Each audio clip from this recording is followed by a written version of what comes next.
بسم اللہ الرحمن الرحیم۔ شروع اللہ کے نام سے جو بڑا مہربان نہایت رحم والا ہے۔ السلام علیکم۔ حضرت ابراہیم الخواص رحمۃ اللہ علیہ فرماتے ہیں کہ ایک دفعہ میں جنگل سے گزر رہا تھا تو مجھے رات ہو گئی۔ رات بہت تاریک تھی اور راستہ بھی نظر نہیں آ رہا تھا، لہٰذا میں حیران پریشان راستے میں ہی رک گیا اور سوچنے لگا کہ اب کیا کروں۔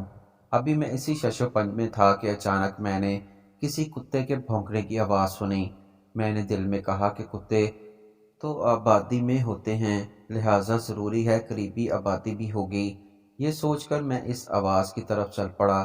ابھی چند ہی قدم چلا تھا کہ اچانک کسی جن نے میرے منہ پر ایک زوردار تھپڑ رسید کر دیا۔ میں درد کی شدت سے بیٹھ کر رونے لگا۔ پھر اس تکلیف کی حالت میں نے اللہ کی بارگاہ میں شکایت کی اور کہا کہ اے اللہ، تیرے حفظ و امان میں چلنے والوں کا یہی حشر ہوتا ہے جو میرے ساتھ ہوا ہے۔ تھوڑی دیر کے بعد میں نے ایک آدمی کو اپنی طرف آتے ہوئے محسوس کیا۔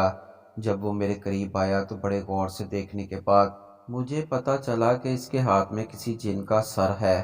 اس نے میرے سامنے لا کر پھینک دیا اور چلا گیا۔ میں حیران اور پریشان اس سر کو دیکھ رہا تھا کہ آسمان سے کوئی غیبی آواز آئی کہ اے ابراہیم الخواص، جب تک تو رب کی امان میں تھا تو معزز مکرم تھا، اور جب تو نے اس کتے کی آواز پر بھروسہ کیا اور اس کے پیچھے چل پڑا تو اللہ تعالیٰ نے تمہیں اس پر عتاب فرمایا، اور پھر جب تم نے اس عتاب کی شکایت بھی اپنے رب سے کی تو اللہ تعالیٰ نے اس جن کا سر تیرے سامنے پھینکوا دیا جس نے تجھے تماچا مارا تھا۔ گورنر نجم الدین ایوب کافی عمر ہونے تک شادی سے انکار کرتا رہا۔ ایک دن اس کے بھائی اسد الدین شیرپور نے اس سے کہا، بھائی تم شادی کیوں نہیں کرتے؟ نجم الدین نے جواب دیا، میں کسی کو اپنے قابل نہیں سمجھتا۔ یہ سن کر اسد الدین نے کہا، میں آپ کے لیے رشتہ مانگوں؟ کس کا؟ ملک شاہ بن سلطان محمد ملک شاہ سلجوقی کی بیٹی کا، یا وزیر الملک کی بیٹی کا؟ یہ سن کر نجم الدین بولا، وہ میرے لائق نہیں۔ اسد الدین دھک سے رہ گیا، پھر کون آپ کے لائق ہوگی؟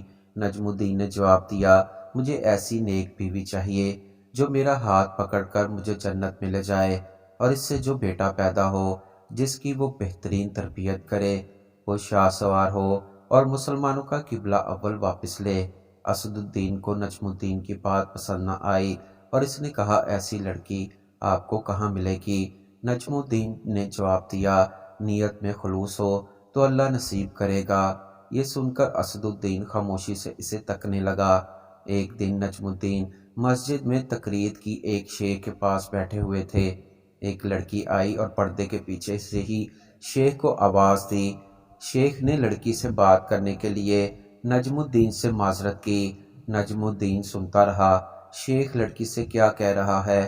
شیخ نے لڑکی سے کہا، تم نے اس لڑکے کا رشتہ کیوں مسترد کیا جس کو میں نے بھیجا تھا؟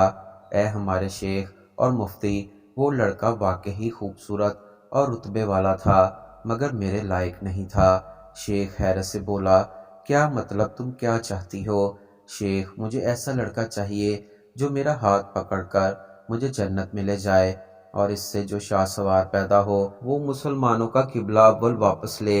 نجم الدین حیران رہ گیا کیونکہ وہ جو سوچتا تھا وہ یہی لڑکی بھی سوچتی تھی۔ نجم الدین جس نے حکمرانوں اور وزیروں کی بیٹیوں کے رشتے ٹھکرائے تھے، شیخ سے کہا، اس لڑکی سے میری شادی کروا دیں، یہ محلے کی سب سے فقیر گھرانے کی لڑکی ہے۔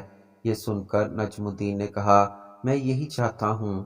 پھر نجم الدین نے اس فقیر متقی لڑکی سے شادی کر لی اور اس سے وہ شاہ سوار پیدا ہوا جسے دنیا سلطان صلاح الدین ایوبی رحمۃ اللہ علیہ کے نام سے جانتی ہے، جنہوں نے مسلمانوں کے قبلہ اول بیت المقدس کو آزاد کروایا۔